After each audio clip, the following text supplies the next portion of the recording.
بسم اللہ الرحمن الرحیم نحمدہ ونصلی ونسلم علی رسولہ الکریم اما بعد۔ معزز سامعین اکرام، السلام علیکم ورحمۃ اللہ وبرکاتہ۔ باب العلم انواریہ ایجوکیشنل سوسائٹی و جامعہ انواریہ حیدرآباد انڈیا کے زیر اہتمام تفسیر مظہری کا سلسلہ وار درس جاری ہے، اور اس میں سورہ آل عمران کی آیت نمبر 11 سے آج ہمارے درس کا آغاز ہے۔ اعوذ باللہ من الشیطان الرجیم، بسم اللہ الرحمن الرحیم۔ كدأب آل فرعون والذین من قبلهم كذبوا بآیاتنا فأخذهم اللہ بذنوبهم واللہ شدید العقاب۔ ان کا طریقہ مثل طریقہ آل فرعون کے، فرعون کی آل کے جیسا طریقہ ان کا طریقہ ہے، یعنی ابھی جن کو بتلایا گیا وَأُولَٰئِكَ هُمْ وَقُودُ النَّارِ، یہی لوگ دوزخ کا ایندھن ہیں، کافر اور مشرک کے تعلق سے، مشرک اور دوسرے لوگوں کے تعلق سے۔ تو ان کا طریقہ فرعون کی آل کے طریقے کے جیسا ہے، اور ان لوگوں کے تھا، یعنی ان لوگوں کے مثل تھا جو ان سے پہلے تھے۔ انہوں نے جھٹلایا ہماری آیتوں کو، اور پس پکڑ لیا انہیں اللہ تعالیٰ نے ان کے گناہوں کی وجہ سے، اور اللہ تعالیٰ سخت عذاب دینے والا ہے۔ دعب، تو دعبہ جو ہے یہاں پر جو دعب آیا کدعبی، تو دعبہ فی العمل کا مصدر ہے، دعبہ کا مصدر دعبن۔ یہ جملہ اس وقت بولا جاتا ہے جب کوئی انسان کام میں کوشش کرے۔ یہ جار مجرور محل رفع میں ہے، یہ جار مجرور محل رفع میں ہے، اور مبتدا محذوف کی خبر ہے، مبتدا محذوف کی خبر ہے، یعنی اس کا مبتدا چھپا ہوا ہے اور یہ خبر بن رہا ہے۔ تقدیر کلام یہ ہوں گی دأبہم کدأب آل فرعون۔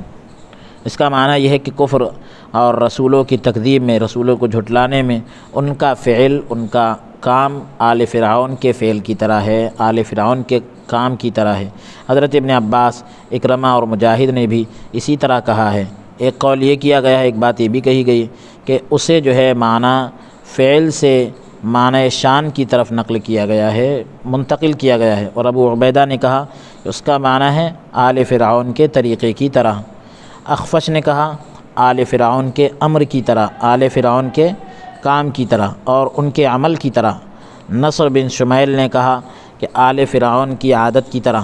معنی یہ ہوگا رسولوں کی تکذیب اور عذاب کے نازل ہونے میں ان کفار کی عادت اور طریقہ اور حالت آل فرعون کی حالت کی آل فرعون کی حالت اور طریقہ اور سنت کی طرح ہے۔ یہ بھی جائز ہے کہ جار مجرور ما قبل کے ساتھ متصل ہو، یعنی ان کے ساتھ اس طرح آگ بھڑکائی جائے گی جس طرح آل فرعون کے ساتھ آگ بھڑکائی جائے گی۔ اس صورت میں وقودها النار، تو وقود النار کے واو پر ضمہ ہوگا، اولئک ہم وقود النار، اولئک ہم وقود النار، تو اس صورت میں وقود النار کے واو پر ضمہ ہوگا، یعنی پیش ہوگا، وقود کہا جائے گا، یعنی ان کی شان بھی ایسی ہوگی جس طرح آل فرعون کی شان ہے، یعنی ان کا معاملہ، ان کے اموال اور اولاد انہیں کچھ نفع نہ دیں گے، فائدہ نہیں دیں گے، جس طرح آل فرعون کو ان چیزوں نے کچھ نفع نہ دیا، کچھ فائدہ نہ دیا۔ بس عذاب کے نازل ہونے کے وقت ان کی شان جیسی ہوگی، یعنی ان کی حالت جیسی ہوگی، یعنی عاد سمود اور قوم لوط کے مثل، قوم لوط کی طرح۔ والذین من قبلہم، ان سے پہلے جو ہے تو عاد سمود اور قوم لوط کے طرح۔ اس کا عطف جو ہے آل فرعون پر ہے۔ اس صورت میں کذبوا یا تو صرف جو ہے قد کے مقدر ماننے کے ساتھ حال ہوگا، قد مقدر مانا جائے گا، یا یہ جملہ مستانفہ ہوگا، اثر نو نیا جملہ ہوگا، یا تاکہ ان کی حالت بیان کرے، گویا یہ ما شانہم کا جواب ہے۔ یہ بھی جائز ہے کہ اس میں موصول مبتدا ہوگا، ما بعد اس کی خبر ہو، اور انہیں عقاب دیا، یعنی ان کو سزا دی ان کے گناہوں کے سبب، یعنی اس کی پکڑ اور سزا سخت ہے۔ ابو داؤد نے اپنی سنن میں، ابن جریر اور بیہقی نے دلائل میں ابن اسحاق سے، وہ محمد بن ابی محمد سے، وہ سعید بن جبیر سے اور اکرمہ سے، وہ دونوں حضرت ابن عباس سے روایت کرتے ہیں کہ جب رسول اللہ صلی اللہ علیہ وآلہ وسلم نے اہل بدر کو جو زخم لگایا اور پھر مدینہ طیبہ کی طرف پلٹے، آپ نے یہودیوں کو سوق قینقاع یعنی ایک بازار کا نام ہے، وہاں پر جمع کیا، فرمایا اے یہودیوں کی جماعت، اسلام قبول کر لو قبل اس کے، یعنی اس سے پہلے کہ تمہیں بھی مصیبت پہنچے جیسی مصیبت قریش کو پہنچی۔ تو یہودی کہنے لگے اے محمد صلی اللہ علیہ وآلہ وسلم، آپ کو یہ بات دھوکے میں نہ ڈالے کہ آپ نے قریش کے چند افراد کو، چند لوگوں کو قتل کر دیا۔ وہ جو فن حرب سے ناآشنا تھے، یعنی جن کو جنگی مہارت نہیں تھی، اگر آپ نے ہمارے ساتھ جنگ کی تو آپ کو پتہ چل جائے گا کہ ہم میں جواں مرد ہیں، آپ ہم جیسے بہادروں سے پہلے نہیں ملے۔ تو یہ آیت کریمہ نازل ہوئی، قل للذین کفروا ستغلبون وتحشرون الی جہنم وبئس المہاد، اے میرے رسول فرما دو ان لوگوں کو جنہوں نے کفر کیا کہ ان قریب تم مغلوب کیے جاؤ گے اور ہاکے جاؤ گے جہنم کی طرف، اور وہ بہت برا ٹھکانہ ہے۔ یہ آیت سورہ آل عمران کی آیت نمبر 12 ہے۔ ترجمہ آپ نے سن لیا، قل للذین کفروا، تو ان لوگوں سے جنہوں نے کفر کیا، تو اس سے مراد یہودی ہے۔ وتحشرون الی جہنم ستغلبون، یعنی اللہ تبارک و تعالیٰ نے اپنی وعید کو سچ کر دکھایا۔ تم مغلوب کیے جاؤ گے، تو اس کا مطلب یہ ہے کہ اللہ تعالیٰ نے اپنی وعید کو سچ کر دکھایا، جو ان پر وعید کی تھی کہ بنی قریظہ کو قتل کر دیا گیا، بنی نذیر کو جو ہے یہودیوں کے بڑے قبیلے تھے ان کو جلا وطن کر دیا گیا، خیبر کو فتح کر لیا گیا، یہودیوں کا بہت بڑا علاقہ تھا اس کو بھی فتح کر لیا گیا، اور ان لوگوں پر جزیہ یعنی ٹیکس لازم کیا گیا۔ مقاتل نے کہا یہ آیت غزوہ بدر سے پہلے نازل ہوئی، اس سے مراد مشرکین مکہ ہے۔ معنی یہ ہوگا کہ آپ کفار مکہ کو فرما دیں کہ بدر کے روز، بدر کے دن تم پر غلبہ پایا جائے گا، تم پر یعنی ہم غالب آ جائیں گے۔ جب یہ آیت نازل ہوئی تو نبی کریم صلی اللہ علیہ وآلہ وسلم نے انہیں بدر کے دن فرمایا بے شک اللہ تعالیٰ تم پر غالب آنے والا ہے اور تمہیں جہنم میں جمع کرنے والا ہے۔ کلبی نے ابو صالح سے، وہ حضرت ابن عباس سے نقل کرتے ہیں کہ مدینہ طیبہ کے یہودیوں نے اس وقت کہا جب اللہ تعالیٰ نے بدر کے دن مومنوں کو فتح نصیب فرمائی، کامیابی عطا کی، قسم بخدا یہی وہ نبی ہے جس کی موسیٰ علیہ السلام نے ہمیں بشارت دی تھی، آپ کا پھیرا نہیں لوٹایا جا سکتا۔ جب چنانچہ انہوں نے آپ کی اتباع کا ارادہ کیا، مگر پھر بعض نے بعض سے کہا جلدی نہ کرو، یہاں تک کہ ایک اور واقعہ دیکھ لو۔ جب احد کا دن آیا اور اصحاب رسول صلی اللہ علیہ وسلم کو، حضور کے صحابہ کو ہزیمت یعنی کچھ دیر کے لیے شکست کا سامنا کرنا پڑا، تو وہ شک میں مبتلا ہو گئے، شک میں پڑ گئے، بدبختی ان پر غالب آ گئی، بس وہ مسلمان نہ ہوئے۔ ان کے درمیان رسول اللہ صلی اللہ علیہ وآلہ وسلم کے درمیان ایک عرصے تک، ایک زمانے تک عہد رہا۔ یہودیوں نے اس وعدے کو توڑ دیا۔ کعب بن اشرف 60 سواروں کو لے کر مکہ مکرمہ گیا اور قریش سے مدد طلب کی۔ سب نے حضور صلی اللہ علیہ وآلہ وسلم کے ساتھ جنگ کرنے پر اتفاق کیا۔ اللہ تبارک و تعالیٰ نے ان کے متعلق یہ آیت کریمہ نازل کی۔ حمزہ اور کسائی نے اسے سیغلبون پڑھا ہے۔ معنی یہ ہوگا کہ اللہ تبارک و تعالیٰ نے رسول اللہ صلی اللہ علیہ وسلم کو حکم دیا کہ جس وعید کے بارے میں اللہ تبارک و تعالیٰ نے آپ کو آگاہ کیا، آپ ان یہودیوں کو اس بارے میں بتا دیں۔ آخرت میں تمہیں جہنم کی طرف اٹھایا جائے گا۔ باقی لوگوں نے سیغلبون اور سیحشرون کو تا کے ساتھ پڑھا ہے، ستغلبون وتحشرون تا کے ساتھ پڑھا ہے۔ اس صورت میں یہ قل کا مقولہ ہوگا، قل آپ فرما دیجئے، تو قل کا مقولہ ہوگا۔ مہاد کا معنی وبئس المہاد، مہاد کا معنی فراش ہے، یہاں اس سے مراد جہنم ہے۔ جو انہیں بات کہی جائے گی یہ جو ہے اس کا اختتام ہے، آخری حصہ ہے۔ یہاں یہ جملہ مستانفہ ہے، یعنی کتنا برا ہے جو انہوں نے اپنے لیے تیار کر رکھا ہے، یا ان کے لیے جو تیار کیا گیا ہے وہ کتنا برا ہے۔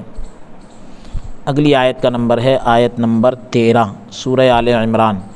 قد كان لكم آية في فئتين التقتا فئة تقاتل في سبيل الله وأخرى كافرة يرونهم مثليهم رأي العين والله يؤيد بنصره من يشاء إن في ذلك لعبرة لأولي الأبصار۔ بے شک تھا تمہارے لیے نشان یعنی عبرت کا نشان ان دو گروہوں میں جو ملے تھے یعنی میدان بدر میں۔ ایک گروہ لڑتا تھا اللہ کی راہ میں اور دوسرا کافر تھا۔ دیکھ رہے تھے انہیں یعنی مسلمان ان کو دیکھ رہے تھے اپنے سے دو چند، اپنے سے زیادہ، اپنی آنکھوں سے،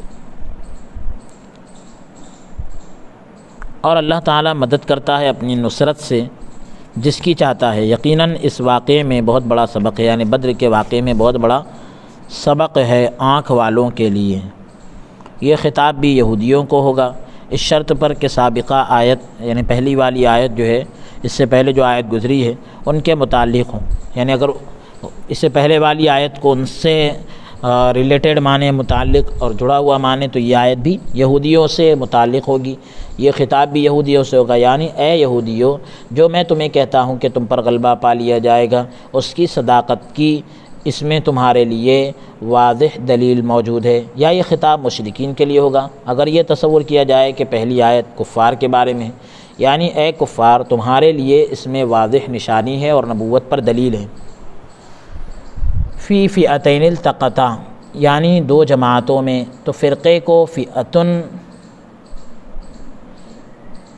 کہتے ہیں کیونکہ جنگ میں ہر ایک دوسرے کی پناہ لیتا ہے۔ بدر کے روز جنگ کے لیے یہ دو جماعتیں ملی، اور مومن جماعت سے مراد فی سبیل اللہ جیسا کہ کہا گیا، تو مومن جماعت سے مراد حضور صلی اللہ علیہ وآلہ وسلم اور آپ کے صحابہ ہیں جو دشمن سے جنگ کرتی ہے اللہ کی اطاعت میں۔ اس جماعت کی تعداد 313 مردوں پر مشتمل تھی، 313 مرد اس میں تھے، 77 افراد 77 لوگ جو ہے مہاجر تھے، ہجرت کر کے آئے تھے جو مکہ مکرمہ سے مدینہ طیبہ کی طرف۔ ان کے علمبردار حضرت علی شیر خدا رضی اللہ تعالیٰ عنہ تھے، یہی صحیح ہے۔ ایک قول یہ کیا گیا ہے، ایک بات یہ بھی کہی گئی کہ ان کے علمبردار جو جھنڈا اٹھانے والے تھے وہ حضرت مصعب بن عمیر رضی اللہ تعالیٰ عنہ تھے، اور 233 انصاری تھے۔ ان کے علمبردار حضرت سعد بن عبادہ تھے، ان کے پاس 70 اونٹ اور 2 گھوڑے تھے، ایک گھوڑا مقداد بن عمر اور دوسرا گھوڑا مرثد بن ابی مرثد کا تھا۔ ان کی اکثریت زیادہ لوگ پیدل تھے، ان کے پاس 6 زرہیں اور 8 تلواریں تھیں۔ اور دوسری جماعت کافر تھی جو مکہ مکرمہ کے مشرک تھے، ان کی تعداد 950 جنگجوؤں پر، بڑے جنگ کے ماہر تھے تو مشتمل تھی، یعنی اتنے لوگ اس میں تھے جن کا سردار عتبہ بن ربیعہ بن عبد الشمس تھا، اور اس لشکر میں 200 گھوڑے تھے۔ جنگ بدر میں وہ پہلی جنگ تھی جس میں حضور صلی اللہ علیہ وآلہ وسلم ہجرت کے بعد بنفس نفیس شامل ہوئے تھے، جبکہ یعنی آپ خود شامل ہوئے تھے، جبکہ رمضان 2 ہجری کو ہجرت کیے ہوئے 18 مہینے گزر چکے تھے۔ نافع اور یعقوب نے تا کے ساتھ خطاب کا صیغہ پڑھا ہے، خطاب کا صیغہ پڑھا ہے۔ مسلمان انہیں اپنے سے 2 چند سمجھتے تھے، دیکھتے تھے۔ یرونہم کے بعد بجائے جو ہے ترونہم پڑھا ہے، یعنی بہت سے لوگوں نے۔ اگر خطاب یہودیوں کو ہو تو معنی یہ ہوگا، اے یہودیوں کی جماعت تم کفار مکہ کو دیکھتے ہو، یعنی مسلمانوں سے 2 گنا کافروں کی جماعت تھی، نظر آتی تھی۔ یرونہم مثلہم رأی العین، اس طرح ہوا کہ یہودیوں کی ایک جماعت غزوہ بدر میں حاضر ہوئی تاکہ یہ دیکھیں کہ فتح کس کو نصیب ہوتی ہے، کامیابی کس کو ملتی ہے۔ انہوں نے مشرکین کو مسلمانوں سے دگنا دیکھا، ڈبل دیکھا، اس کے باوجود فتح جو ہے مسلمانوں کو نصیب ہوئی، کامیابی مسلمانوں کو ملی۔ اگر یہ سوال کیا جائے انہوں نے کس طرح انہیں دگنا دیکھا جبکہ ان کی تعداد تو 3 گنا تھی، ہم جواب دیں گے کہ یہاں مثلئی سے مراد کثرت ہے، دو مثل جو کہا جا رہا ہے، دو چند، تو اس سے مراد زیادہ ہونا ہے، محض تثنیہ نہیں ہے، صرف ڈبل ہونا نہیں ہے، کثرت بہت زیادہ تعداد تھی، جس طرح رب العالمین کے ارشاد میں ہے فارجع البصر ثم ارجع البصر کرتین، یعنی بار بار نظر لوٹاؤ۔ اگر خطاب مشرکین کو ہو تو معنی یہ ہوگا کہ اے کفار، اے کافروں کی جماعت، تم مومنوں کو ان کی تعداد سے دگنا دیکھتے ہو۔ اس تعبیر اور رب العالمین کے اس ارشاد میں کوئی تضاد نہیں، کوئی ٹکراؤ نہیں، جس میں فرمایا وَيُقَلِّلُكُمْ فِي أَعْيُنِهِمْ، اللہ تبارک و تعالیٰ تمہیں ان کی نظروں میں تھوڑا دکھاتا ہے، کیونکہ وہ ان کی نظر میں جنگ سے پہلے تھوڑے ہی تھے، کم ہی تھے، تبھی تو کفار نے مسلمانوں پر حملہ کرنے کی جرأت کی۔ جب دونوں لشکر ملے اور جنگ شروع ہو گئی، مسلمانوں کی تعداد ان کی نظروں میں زیادہ ہو گئی، یہاں تک کہ وہ بزدل ہو گئے اور ان پر غلبہ پا لیا گیا، یعنی وہ مغلوب ہو گئے اور مسلمان غالب آ گئے۔ جمہور نے یا کے ساتھ غائب کا صیغہ پڑھا ہے، یرونہم پڑھا ہے، یعنی اس وجہ سے یہ جائز ہے کہ فعل کی ضمیر مرفوع مشرکین کی طرف لوٹے۔ معنی یہ ہوگا کہ مشرک مسلمانوں کو مشرکوں سے دگنا یا مسلمانوں کی تعداد سے دگنا دیکھتے تھے۔ یہ بھی جائز ہے، یہ بھی ہو سکتا ہے کہ ضمیر مرفوع جو ہے مسلمانوں کی طرف لوٹ رہی ہو، تو معنی یہ ہوگا کہ مسلمان مشرکوں کو مسلمانوں کی تعداد سے دگنا دیکھتے تھے۔ اس طرح کہ اللہ تبارک و تعالیٰ نے کفار کو قلیل دکھایا، تھوڑا دکھایا، یہاں تک کہ مسلمانوں نے انہیں اپنے سے دگنا دیکھا، جبکہ حقیقت میں وہ 3 گنا تھے، جب تاکہ مومن جو ہے ثابت قدم رہیں اور اللہ تعالیٰ نے جس مدد کا وعدہ کیا ہے اس کا انہیں یقین ہو جائے۔ اللہ تعالیٰ کا فرمان فَإِن يَكُن مِّنكُم مِّائَةٌ صَابِرَةٌ يَغْلِبُوا مِائَتَيْن، اگر تم میں سے 100 صابر ہوئے تو 200 پر غالب آ جائیں گے۔ پھر اللہ تعالیٰ نے ان کی تعداد کو مزید کم کر کے دکھایا، اور زیادہ کم کر کے دکھایا، یہاں تک کہ مومنوں نے کفار کو اپنی مثل دیکھا، کافروں کو اپنی طرح دیکھا۔ حضرت ابن مسعود نے فرمایا کہ ہم نے مشرکین کو دیکھا تو پایا کہ وہ ہم سے کمزور ہیں، پھر ہم نے انہیں دیکھا تو ہم نے انہیں ایک فرد بھی زائد نہ پایا، پھر اللہ تبارک و تعالیٰ نے ان کی تعداد کو مزید کم کر دیا، یعنی اور زیادہ کم کر دیا۔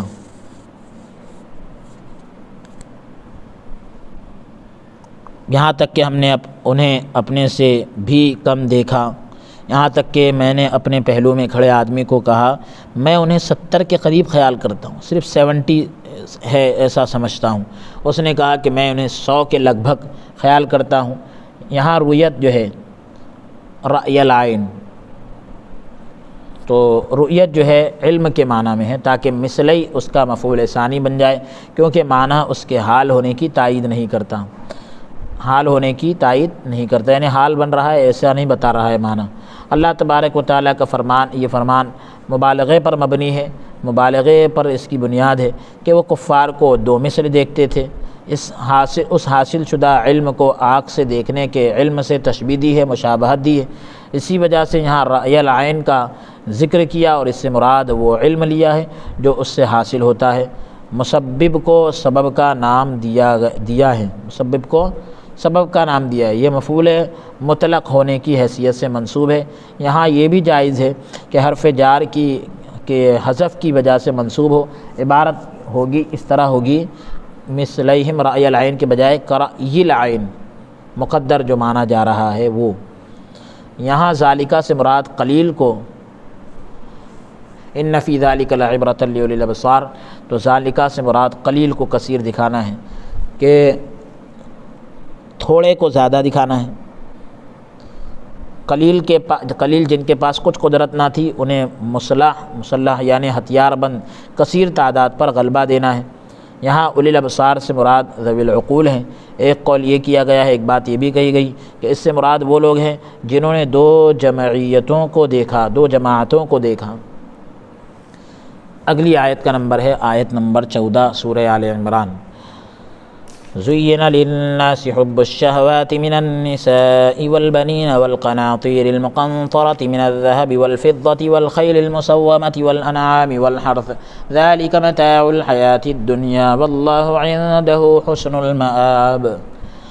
آراستہ کی گئی لوگوں کے لیے ان خواہشوں کی محبت، یعنی عورتیں اور بیٹے اور خزانے، جمع کیے ہوئے سونے چاندی کے اور گھوڑے نشان لگائے ہوئے اور چوپائے اور کھیتی، یہ سب کچھ سامان ہے دنیاوی زندگی کا، اور اللہ ہے جس کے پاس اچھا ٹھکانہ ہے۔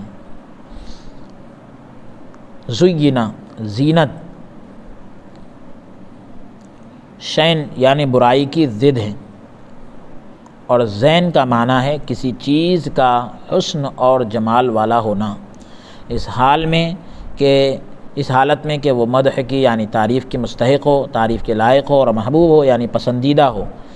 یہ چیز کبھی تو صفات نفسانیہ کی وجہ سے ہوتی ہے جیسے علم اور عقل وغیرہ، یا صفات بدنیہ کی وجہ سے ہوتی ہے جیسے قوت، قامت اور حسن منظر، یا صفات خارجیہ ہوتی ہیں جیسے لباس، سواری، مال اور جاہ وغیرہ۔ تزیین کسی چیز کو اس طرح بنا دینا، یا تو حقیقت میں ایسا ہوتا ہے جس طرح رب العالمین کا فرمان ہے زینا السماء الدنیا بمصابیح، کہ ہم نے آسمان دنیا کو چراغوں سے مزین کر دیا، یا جس کے لیے مزین کیا گیا، آراستہ کیا گیا ہے، اس کے اعتقاد میں امر ایسا ہے، معاملہ ایسا ہے، خواہ وہ یعنی چاہے وہ اعتقاد واقع کے مطابق ہو، جس طرح اللہ تعالیٰ کا فرمان ہے حبب الیکم الایمان وزینہ فی قلوبکم، اللہ تعالیٰ نے تمہارے دلوں میں ایمان کی محبت رکھ دی اور اس نے ایمان کو تمہارے دلوں میں مزین کر دیا، یا وہ واقعے کے مطابق نہ ہو۔ زین لہم سوء اعمالہم، ان کے لیے ان کے برے اعمال مزین کر دیے گئے۔ شہوت نفس کا مشتعل ہونا، بھڑکنا، اور اس کا کسی چیز کی طرف سخت رغبت رکھنا، شہوات جیسا کہ آیت میں آیا ہے، تو یہاں شہوات سے مراد شہوت دلانے والی چیزیں ہیں، حقیقت میں یہی مزین کرنے والی محبوب ہوتی ہیں، پسندیدہ ہوتی ہیں، لیکن انہیں شہوات کا نام دیا گیا۔ شہوات کی محبت تزیین کو مورد بنایا، شہوات کی محبت کی تزیین کو، شہوات کی محبت کے مزین کرنے کو مورد بنایا، یعنی اس کا وارد ہونے کی اور نازل ہونے کا ذریعہ بنایا، نہ کہ بذات خود شہوات کو، یعنی توبیخ میں، زجر توبیخ میں، ڈانٹ پھٹکار میں، مبالغے کے لیے، اور اس طرف اشارہ کرنے کے لیے کہ وہ اس کی محبت میں منہمک ہو گئے ہیں، ڈوب گئے ہیں، اور کہ وہ اس کی شہوات سے محبت کرنے لگے، بلکہ شہوات کی محبت کو بھی محبوب جاننے لگے۔ گویا تقدیر کلام یوں ہوگی، تقدیر عبارت اس طرح ہوگی، لوگوں کے لیے عورتوں کی محبت کو محبوب بنا دیا گیا۔ اس کی مثال یوں بھی ہے، اس طرح بھی ہے، احببت حب الخیر، میں نے خیر کی محبت کو محبوب جانا۔ صاحب کشاف نے کہا کہ ان کا نام شہوات اس لیے رکھا تاکہ ان سے نفرت دلانے میں مبالغہ کیا جائے، کیونکہ شہوات خست کی علامت ہوتی ہے اور صفت بہیمیہ پر، حیوانی یعنی جو صفت ہوتی ہے اس پر شاہد ہوتی ہے، گواہ ہوتی ہے، کیونکہ یہاں مقام تنفیر ہے۔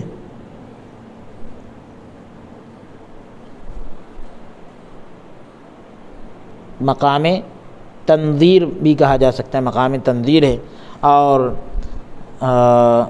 رغبت تو ان چیزوں میں ہوتی ہے،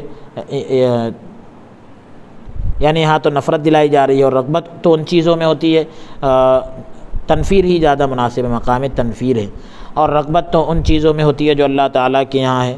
بعض فضلاء نے کہا کہ اس کا مفہوم یہ ہے کہ ان کے ساتھ مخالطت یعنی میل جول، اور ان کی طرف کمال توجہ سے ڈرانا ہے، پوری توجہ ڈالنے سے ڈرایا جا رہا ہے،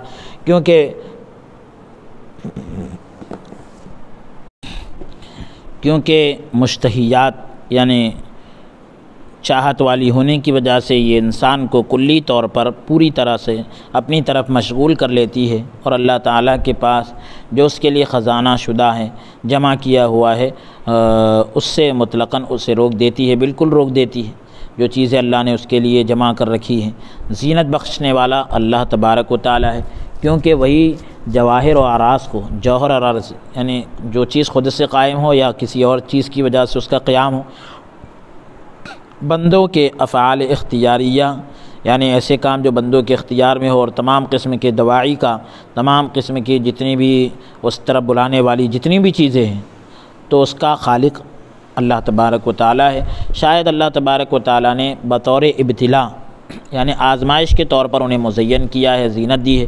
اللہ تعالیٰ کا فرمان ہے انا جعلنا ما علی الارض زینۃ لها لنبلوہم ایہم احسن عملا، زمین پر جو کچھ ہے ہم نے اسے زینت بنا دیا ہے تاکہ ہم لوگوں کو آزمائیں کہ ان میں سے کون اچھا عمل کرتا ہے، اور اس لیے کہ مومنین کے مجاہدے کا سبب ہے، اور نعمت کا شکر بجا لانے پر برانگیختہ کرنے والا ہے، اور ضروری سعادت کا وسیلہ ہے، اور بشر کو، انسان کو فرشتوں پر فضیلت عطا کرنے کا موجب ہے، ذریعہ ہے، کافروں کی رسوائی کا باعث ہے، کافروں کی ذلت کا ذریعہ ہے، ان کے حق میں گمراہی مقدر کرنے کا موجب ہے، اس کا بھی ذریعہ ہے۔ جس کے حق میں چاہتا ہے گمراہی مقدر کر دیتا ہے، لکھ دیتا ہے، اور جس کے حق میں چاہتا ہے ہدایت مقرر کر دیتا ہے۔ مزین کرنے میں بھی تعیش یعنی عیش و عشرت اور بقائے نو کی حکمت یعنی زندگی اور یعنی اس کے بقا کی حکمت موجود ہے۔ اللہ تبارک و تعالیٰ کا فرمان ہے قل من حرم زینۃ اللہ التی اخرج لعبادہ، فرما دیجیے کون ہے جس نے اللہ تعالیٰ کی زینت کو حرام کیا جو اس نے اپنے بندوں کے لیے پیدا کی۔ ایک قول یہ کیا گیا ہے، ایک بات یہ بھی کہی گئی کہ مزین کرنے والا شیطان ہے، کیونکہ آیت جو ہے مذمت کے ضمن میں ہے، مذمت کے تعلق سے آئی ہے۔ اللہ تبارک و تعالیٰ نے کبھی تو تزیین کی نسبت یعنی زینت دینے کی نسبت اپنی طرف کی ہے، کیونکہ وہی خالق ہے۔ جب فرمایا کذالک زینا لکل امۃ عملہم اور وزینا لہم اعمالہم فہم یعمہون، یعنی اس طرح ہم نے ہر جماعت کے لیے ان کے اعمال کو مزین کر دیا، ہم نے ان کے اعمال کو مزین کیا، پس وہ بے بصیرت ہیں۔ وزینہ فی قلوبکم، اور اس نے اس عمل کو تمہارے دلوں میں مزین کر دیا۔ اور بعض اوقات کبھی کبھی کسب کے اعتبار سے یعنی فعل کی نسبت شیطان کی طرف کر دی، کیونکہ وہ دلوں میں وسواس ڈالتا ہے، وسوسے ڈالتا ہے۔ فرمایا زین لہم الشیطان واعمالہم، جب اللہ تعالیٰ نے ان کے لیے ان کے اعمال کو مزین کیا، ان کے کاموں کو آراستہ کیا، اور اس کا فرمان لأزینن لہم، میں ان کے لیے ضرور مزین کروں گا، اللہ تعالیٰ کا یہ فرمان ہے۔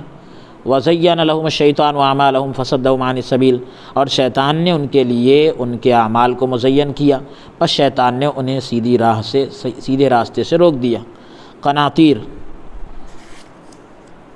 والقناطیر المقنطرہ، تو قناطیر جو ہے قنطار کی جمع ہے، یہ مال کثیر کو کہتے ہیں، بہت زیادہ مال کو کہتے ہیں، جو بعض پر جمع ہو، یعنی مضبوط ہونے کی وجہ سے اس کا نام قنطار رکھا گیا ہے۔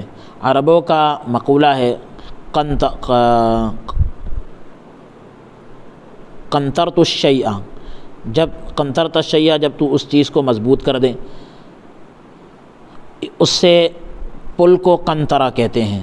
حضرت معاذ بن جبل نے فرمایا قنطار جو ہے 1200 مسقال کو کہتے ہیں، ایک پیمانہ ہے۔ حضرت ابن عباس نے کہا 1200 مسقال کو یا 12,000 درہم یا 1000 دینار کو قنطار کہتے ہیں۔ حضرت سعید بن جبیر اور حضرت اکرمہ نے کہا کہ 100,000 اور 100 سیر، 100 رطل، 100 مثقال اور 100 درہم کو بھی قنطار کہتے ہیں۔ سدی سے مروی ہے، روایت ہے 4000 مسقال کو قنطار کہتے ہیں۔ حکم نے کہا کہ زمین اور آسمان کے درمیان کو قنطار کہتے ہیں۔ ایک قول یہ کیا گیا ہے کہ بیل کی کھال میں بھرا ہوا مال، اس میں اختلاف ہے کہ قنطار کا وزن فعلال ہے یا کوئی اور ہے، اس میں اختلاف ہے۔ فنعال ہے یا فعلال ہے، اس میں اختلاف ہے۔ یہ قنطار جو ہے سے ماخوذ ہے، قنطار سے نکلا ہے، اسے تاکید کے لیے ذکر کیا گیا ہے مقنطرہ، جس طرح عربوں کا قول ہے بدر مبدرہ، یعنی مال کثیر جس کا بعض سے ملا ہوتا ہے۔ ضحاک نے کہا کہ اس کا معنی مفہوم، اس کا معنی محفوظ اور محکم ہے، بالکل سلامت ہے۔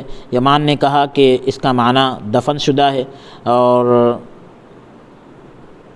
سدی نے کہا کہ جس کو ٹکسال میں بنایا گیا ہو، اور فرا نے کہا کہ اس کا معنی کئی گنا اضافہ کیا ہوا۔ قناطیر یہ جو ہے قنطار کی جمع ہے، مقنطرہ جمع کی جمع ہے۔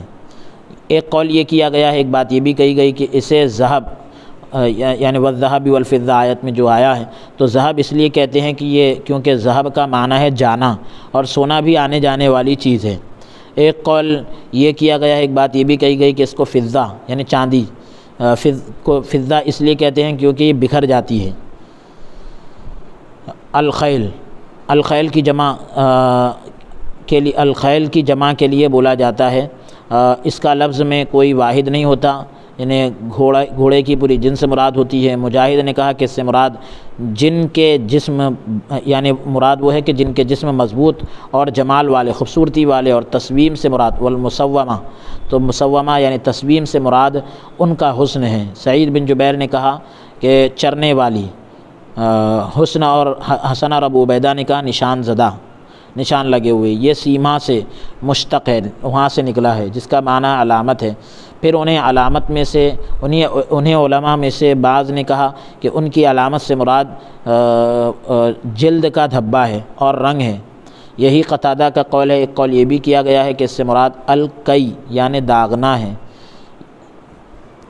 والانعام، تو یہ نعم کی جمع ہے، نعم بھی جمع ہے، جس کا نعم کی جمع ہے، تو نعم بھی جمع ہے جس کا لفظ میں واحد نہیں ہے۔ اس کا اطلاق اونٹ، گائے اور بھیڑ بکریوں پر ہوتا ہے۔ امام ابو حنیفہ رحمۃ اللہ تعالی علیہ نے کہا اس لفظ کا اطلاق یعنی یہ لفظ بولا جاتا ہے وحشی جانوروں کے لیے، یعنی جنگلی جانوروں کے لیے، اس وجہ سے کہ اللہ تبارک و تعالیٰ کا فرمان ہے فَجَزَاءٌ مِثْلُ مَا قَتَلَ مِنَ النَّعَمِ، یعنی وحشی جانوروں میں سے جسے قتل کیا گیا، والحرث یعنی کھیتی۔ تو اب ہم نے نعم بھی پڑھ دیا، نعم، لیکن کیونکہ آیت میں اب اس کی وضاحت پوری آ گئی فَجَزَاءٌ مِثْلُ مَا قَتَلَ مِنَ النَّعَمِ، تو نعم کی جمع ہے انعام۔ پھر اس کے بعد ذالک متاع الحیات الدنیا، تو یہ ذالک اس میں اشارہ ہے، اس کا مشار الیہ مذکورہ چیزیں ہیں، جو بھی چیزوں کا اوپر ذکر ہوا۔ متاع سے مراد دنیا میں جن چیزوں سے وہ لطف اندوز ہوتا ہے، فائدہ اٹھاتا ہے، وہ مراد ہے، پھر وہ چیز فنا ہو جاتی ہے۔ حسن المآب، حسن المآب کا معنی ہے اچھی لوٹنے کی جگہ، گویا وہ حسن کا عین ہے۔ اس میں انسان کو برانگیختہ کیا جا رہا ہے، ابھارا جا رہا ہے کہ وہ دنیا کی فانی شہوات کو، لذتوں کو چھوڑ کر اللہ تبارک و تعالیٰ کے یہاں باقی رہنے والی نعمتوں سے بدل لے۔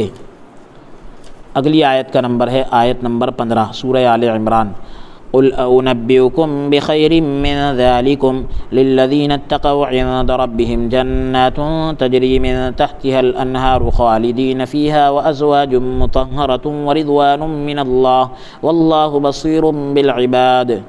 اے میرے رسول آپ فرمائیے کیا بتاؤں میں تمہیں اس سے بہتر چیز ان کے لیے جو متقی بنے، ان کے رب کے یہاں باغات ہیں، رواں ہیں یعنی جاری ہے، ان کے نیچے نہریں، ہمیشہ رہیں گے ان میں یعنی متقی لوگ، اور ان کے لیے پاکیزہ بیویاں ہوں گی اور حاصل ہوں گی انہیں خوشنودی اللہ کی، اور اللہ تعالیٰ خوب دیکھنے والا ہے اپنے بندوں کو۔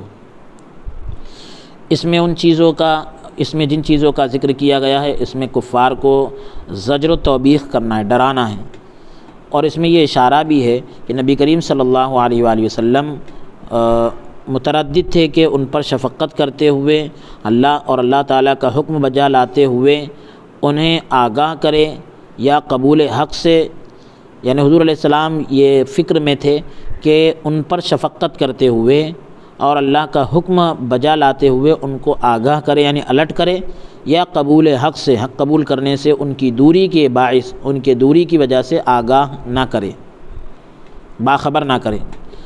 نیز اس بات کی مزید وضاحت بھی ہے، اس بات کی اور زیادہ وضاحت بھی ہے جس کی طرف پہلے اشارہ کیا گیا کہ اللہ تبارک و تعالیٰ کی طرف سے بدلہ دنیا کی لذتوں سے بہتر ہے۔ جو اللہ تبارک و تعالیٰ عطا کرے گا وہ دنیا کی لذتوں سے بہتر ہے۔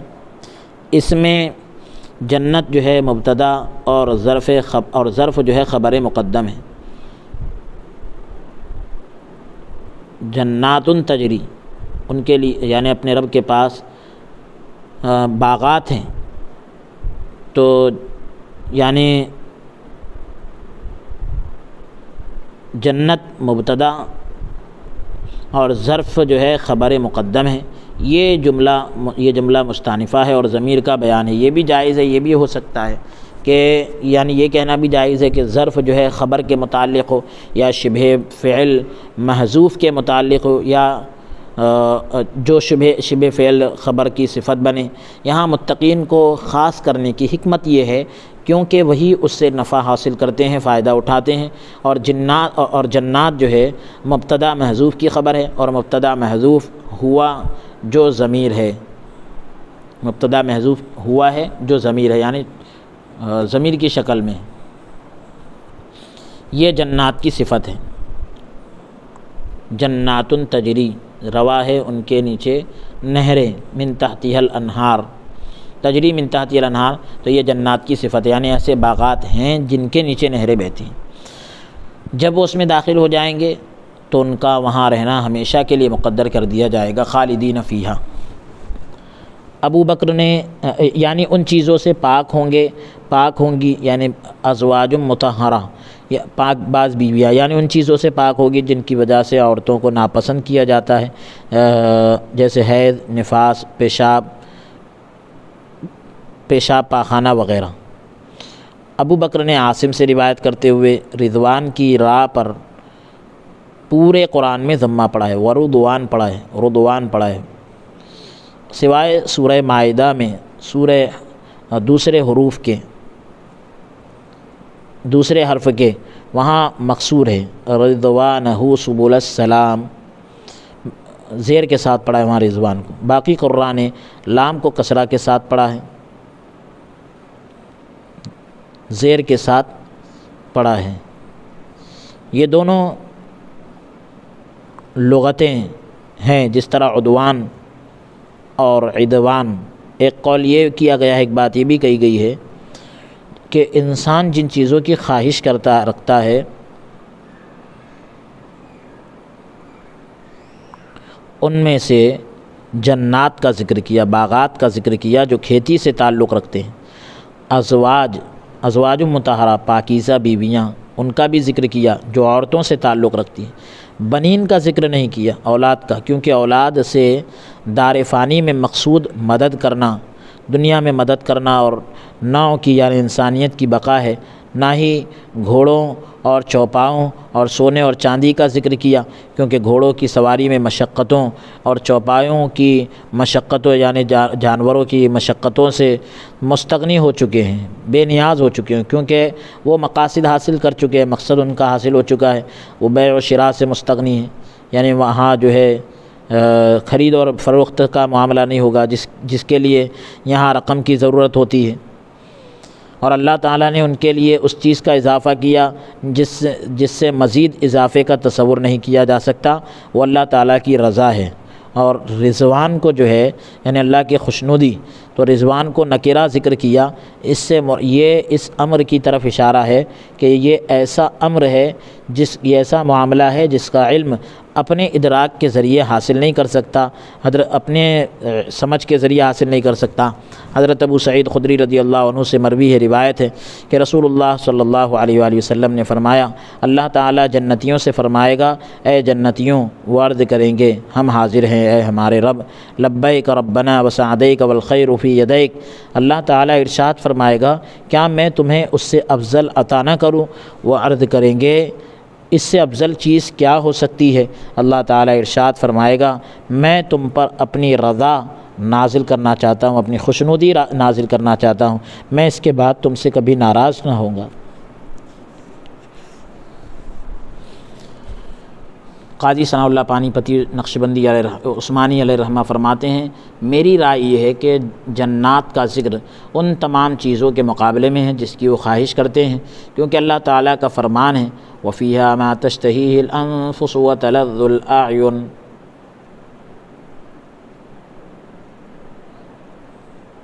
فیہا ما تشتہی الانفس وتلذ الاعین، جنت میں وہ کچھ ہے جس کی نفس خواہش کرتے ہیں اور آنکھیں لذت حاصل کرتی ہیں۔ بے شک بیٹے اور قریبی رشتہ دار جنت میں جمع ہوں گے اور ان کی ملاقات دائمی ہوں گی، ہمیشہ کے لیے ہوں گی۔ اللہ تعالیٰ کا فرمان ہے الحقنا بہم ذریتہم وما التناہم من عملہم من شیء، ہم ملا دیں گے ان کے ساتھ ان کی اولاد کو اور ہم کمی نہیں کریں گے ان کے عملوں کی جزا ذرہ بھر بھی، ان کے عملوں کے بدلے میں، ان کے کام کے بدلے میں ذرہ برابر بھی کمی نہیں کی جائے گی۔ رسول اللہ صلی اللہ علیہ وآلہ وسلم سے پوچھا گیا بے شک اولاد جو ہے آنکھوں کی ٹھنڈک اور انتہائی خوشی کا باعث ہے، خوشی کا ذریعہ ہے، کیا جنتیوں کی اولاد بھی ہوگی؟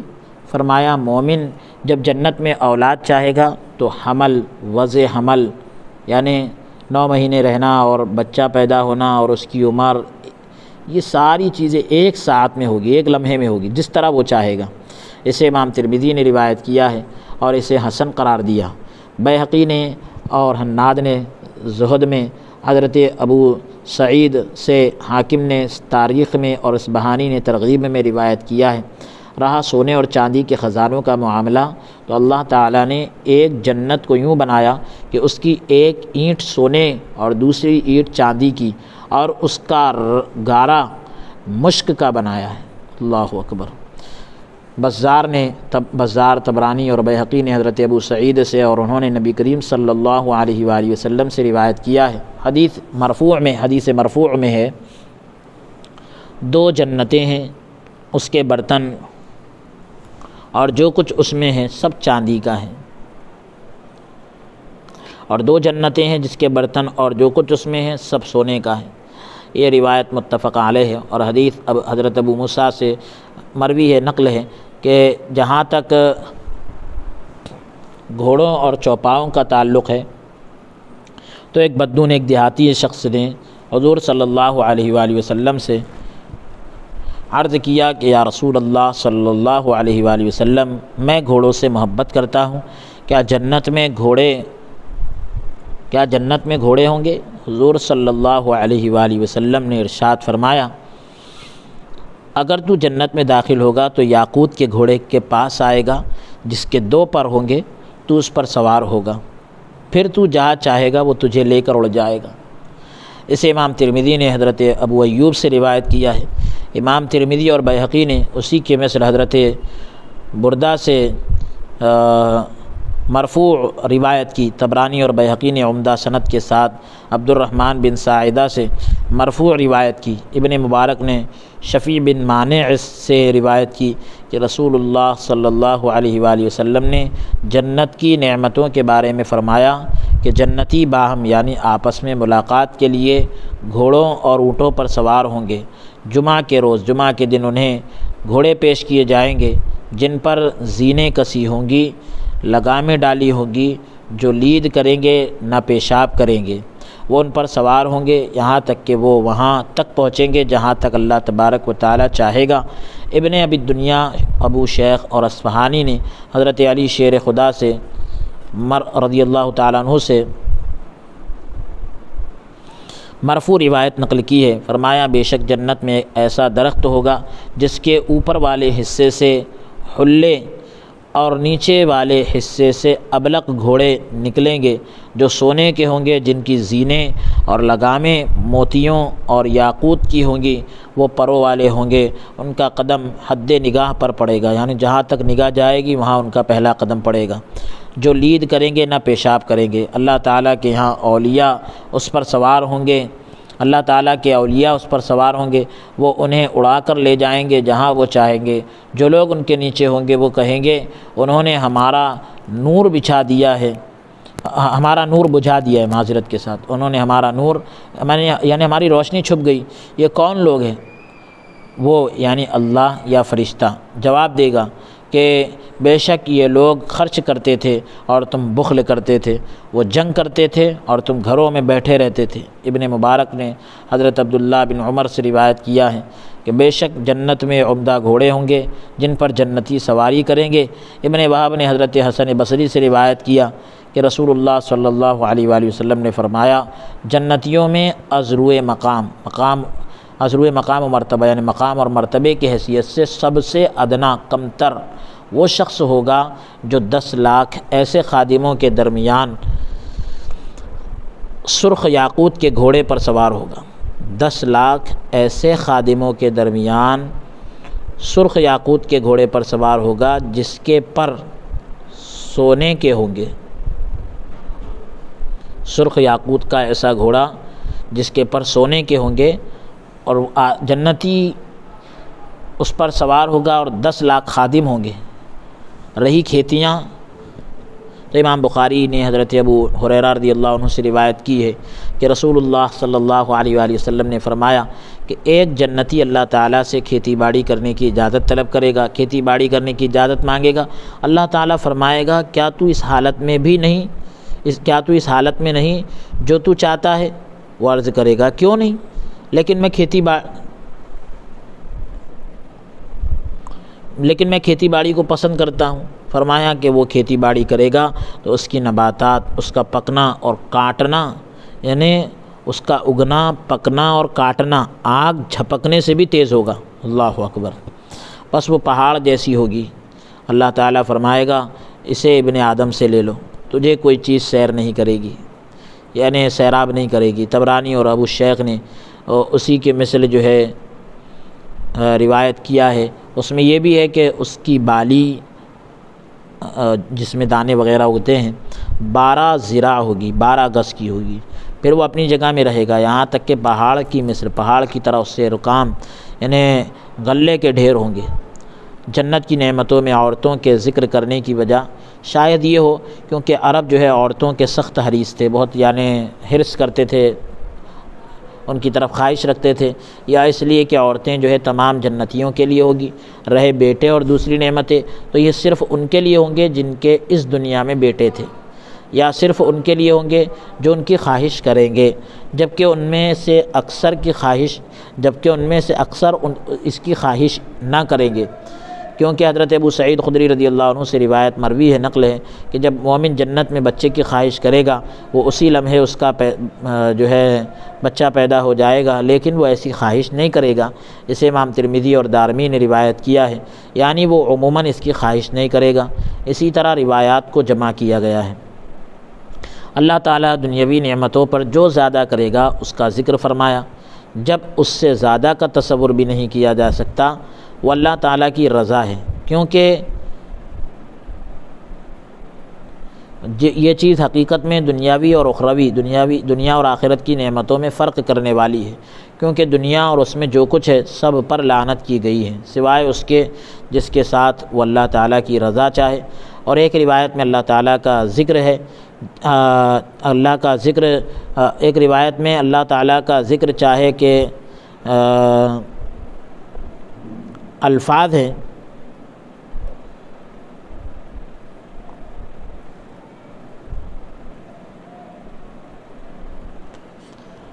اور ایک روایت میں یہ ہے کہ جو اس کا مددگار ہو، یعنی دین کا، ایک روایت میں کہ جو اللہ تعالیٰ کا ذکر چاہے یعنی جو اللہ کا ذکر کرے، اور اس کے الفاظ ہے۔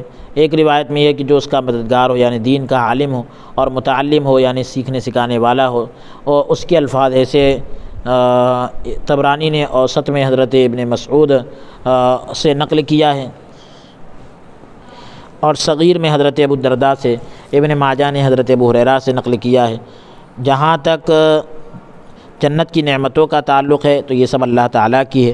ربیعہ الحرسی سے روایت ہے کہ رسول اللہ صلی اللہ علیہ وآلہ وسلم نے فرمایا، خواب میں مجھے کہا گیا کہ ایک سردار ہے جس نے گھر بنایا، کھانا تیار کیا، ایک بلانے والے کو بھیجا جس نے دعوت دینے والے کی آواز پر لبیک کہی، وہ گھر میں داخل ہوا اور کھانا بھی کھا لیا۔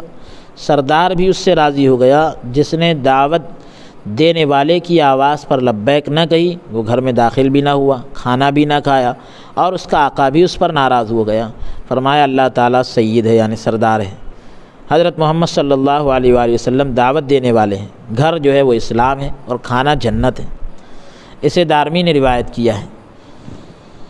میں کہتا ہوں دنیا کی نعمتیں اللہ تعالیٰ کی رضا یعنی خوشنودی کا ذریعہ نہیں ہے، باعث نہیں ہے، اس لیے مناسب نہیں کہ انسان اس کی طرف متوجہ ہو۔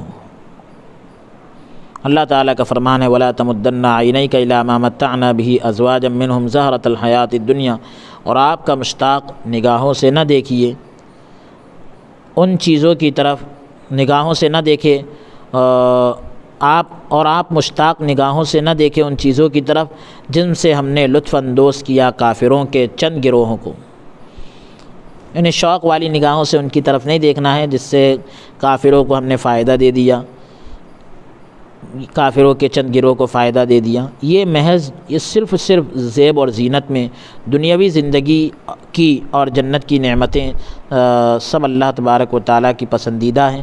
جو بھی ان کی طمع کرتا ہے، حرص کرتا ہے، اس کی مدح کی جاتی ہے، تعریف کی جاتی ہے۔ اللہ تبارک و تعالیٰ کا فرمان ہے وَفِي ذَلِكَ فَلْيَتَنَافَسِ الْمُتَنَافِسُونَ، بس چاہیے کہ مقابلہ کرنے والے اسی میں مقابلہ کریں۔ دنیاوی زندگی کے تعینات کے یعنی متعین کرنے کے مبادی عموماً یہ معدوم ہیں، یہ چیزیں پائی نہیں جاتی جو علم کے مرتبے میں ثابت ہے، اور ان میں کچھ روشنی محض ان کے ازداد کے یعنی ان کی ضد کے مقابل ہونے کی وجہ سے ہے، صرف اور صرف جو اللہ تبارک و تعالیٰ کی صفات ہے۔ جس طرح جہالت علم کے مقابلے میں عجز، اور عجز جو ہے وہ قدرت کے مقابلے میں، اسی طرح دوسری چیزیں یعنی علم کی ضد جو ہے جہالت، عجز یعنی بے بس ہو جانا، اس کی ضد قدرت یعنی قادر ہو جانا، اسی طرح دوسری چیزیں۔ اسی وجہ سے دنیاوی نعمتوں کو ظلال کا نام دیا گیا ہے یعنی سایہ، اسی وجہ سے ان پر فنا جو ہے جلدی طاری ہو جاتی ہے، وہ چیز ہٹ گئی تو اس کا سایہ بھی ہٹ جائے گا۔ اور معدوم ہونا فی نفس ہی، کسی چیز کا نہ ہونا فی نفس ہی جو ہے خالص برائی ہے، بالکل برائی ہے۔ حسن و جمال، خیر اور کمال میں سے اس کا کوئی حصہ نہیں ہوتا مگر ملمہ سازی کرنے سے، یعنی لپیٹ کر بات پیش کرنا، جبکہ اخروی زندگی یعنی آخرت کی زندگی اس کے تعینات کے یعنی اس کی طے شدہ چیزوں کے مبادی نے تعینات کی جو بنیاد جس پر رکھی گئی یا ابتدائی چیزیں، یہ اللہ تبارک و تعالیٰ کی اچھی صفات ہے۔ ان کی محبت اللہ تعالیٰ کی محبت ہے، ان سے محبت رکھنا اللہ تعالیٰ سے محبت کرنا ہوتا ہے۔ اس طرح حضرت مجدد الفسانی رحمۃ اللہ علیہ نے حضرت یعقوب علیہ السلام کی حضرت یوسف علیہ السلام سے محبت، حضرت یوسف علیہ السلام کے ساتھ محبت کے راز کا ذکر کیا ہے۔ حضرت مجدد الفسانی رحمۃ اللہ علیہ نے، شیخ احمد سرہندی رحمۃ اللہ علیہ نے حضرت یعقوب علیہ السلام کی حضرت یوسف علیہ السلام کے ساتھ محبت کے راز کا ذکر کیا ہے، جبکہ انبیاء بلکہ اولیاء اللہ بھی غیر اللہ کی طرف متوجہ تک نہیں ہوتے۔ رسول اللہ صلی اللہ علیہ وآلہ وسلم نے فرمایا اگر میں کسی کو خلیل بناتا تو میں ابو بکر کو بناتا، تحقیق تمہارے صاحب نے اللہ تبارک و تعالیٰ کو یعنی حضور نبی رحمت صلی اللہ علیہ وسلم نے تمہارے صاحب نے جو ہے اللہ تبارک و تعالیٰ کو خلیل بنا لیا ہے۔ اسے امام مسلم نے روایت کیا ہے۔ حضرت مجدد الفسانی رحمۃ اللہ علیہ نے کہا کہ اس کی وجہ یہ تھی، جو محبت کا راز ہے حضرت یعقوب علیہ السلام اور حضرت یوسف علیہ السلام کے ساتھ، حضرت یعقوب علیہ السلام کی یوسف علیہ السلام کے ساتھ محبت کا جو راز ہے، تو فرماتے ہیں حضرت مجدد الفسانی رحمۃ اللہ علیہ نے کہا کہ اس کی وجہ یہ تھی کہ حضرت یوسف علیہ السلام کا حسن جو ہے جنتیوں کے حسن کی جنس میں سے تھا۔ آپ کے ساتھ محبت اور عشق کرنا حقیقت میں اللہ تعالیٰ کے ساتھ محبت اور عشق تھا۔ اب اس کے بعد آخری آیت کا آخری حصہ جو ہے وہ سن لیں، واللہ بصیر بالعباد، کہ اللہ تبارک و تعالی اپنے بندوں کو خوب دیکھنے والا ہے۔ تو یہ کلام جو ہے، یہ آیت کا یہ حصہ سابقہ کلام کے لیے علت کے قائم مقام ہے، سبب کے قائم مقام ہے، اس کی جگہ پر ہے بالعباد، العباد پر الف لام یا تو استغراقی ہے یعنی تمام بندوں کو، یعنی اللہ تبارک و تعالیٰ تمام بندوں کو دیکھنے والا ہے، وہ اچھے اعمال کرنے والے ہوں یا برے عمل کرنے والے ہوں، وہ ان کے اعمال کے مطابق انہیں بدلا دے گا، یا پھر یہ جو الف لام ہے